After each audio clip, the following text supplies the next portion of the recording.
এরপর ছাত্রলীগের তৌশিকুর রহমান ইমরান, ছাত্রলীগের যে সেক্রেটারি, উনি এসে আমার পাইপে বাড়ি দিল, আমার ছোট ভাইদের সবাই বাড়িতে দিতে নিয়ে গেল। বুঝলাম না এটা কেমন নিয়ম হলো, রুলস এরকম রুলস, ল কি রুল বলে এটা?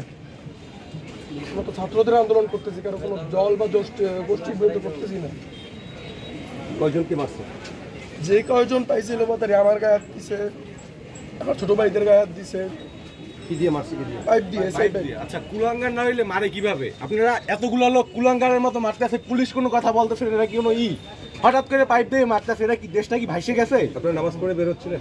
আমরা একটা শান্তিপূর্ণ কাজ করতেছিলাম, আমরা কিচ্ছু করি না, তার উপর আক্রমণ করা হয়েছে। এগুলা কুলাঙ্গারের মতো জন্ম নাইলে আক্রমণ হয় না। একটা দেশ কি রসাতলে গেছে? শিক্ষার্থীরা তাদের যৌক্তিক আন্দোলন করতে আছে, শিক্ষার্থীরা একটা গাড়ির উপর হামলা করছে, একটা মানুষের উপর হামলা করছে, কিছু করছে শিক্ষার্থীরা? কিচ্ছু করে নাই, সাধারণ শিক্ষার্থীর উপর নির্বিচার হামলা হইছে। কি প্রোগ্রাম ছিল আপনাদের? আমাদের আজকে গায়েবী জানাজা সারা দেশের। আমি এখানে দাঁড়ানো, হঠাৎ করে সেই তৌশিকুর রহমান ইমরান, ছাত্রলীগের সভাপতি, সাবেক সভাপতি সেক্রেটারি, তারা হামলা চালায়। সেই আমার একটা পাইপ দিয়ে বাড়ি দিল। ছেলেরা ভবিষ্যতে চাকরি করবে না। আপনারা সাধারণ জিনিস লয়ে এটা কি করতে আছেন? একটা দেশের মানুষ শান্তিপূর্ণ একটা আন্দোলন করতে আছে, এখানে কোনো নৈরাজ্য অশান্তি কিচ্ছু সৃষ্টি হয় নাই। হঠাৎ এর মধ্যে তারা নিজেরা ইচ্ছা করতে আছে।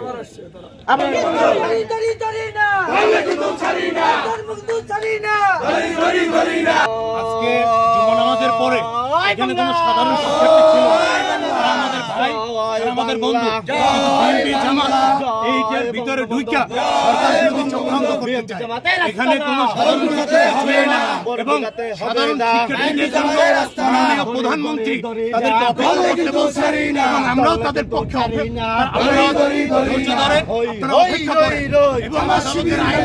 আদালতের যে রায় সুষ্ঠু এবং ন্যায্য হবে।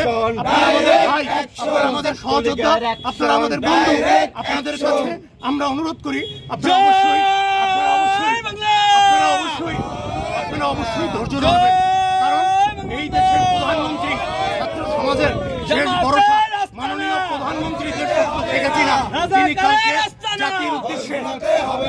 তিনি গতকালকে জাতির উদ্দেশ্যে তিনি ভাষণ দিয়েছেন এবং তিনি সুস্পষ্ট বলেছেন যে সাধারণ ছাত্ররা তারা এই দেশের সম্পদ, তাদের নেতা এই দেশের সম্পদ। আপনারা আইনের মাধ্যমে এটি আইনে, যেহেতু এটি আইন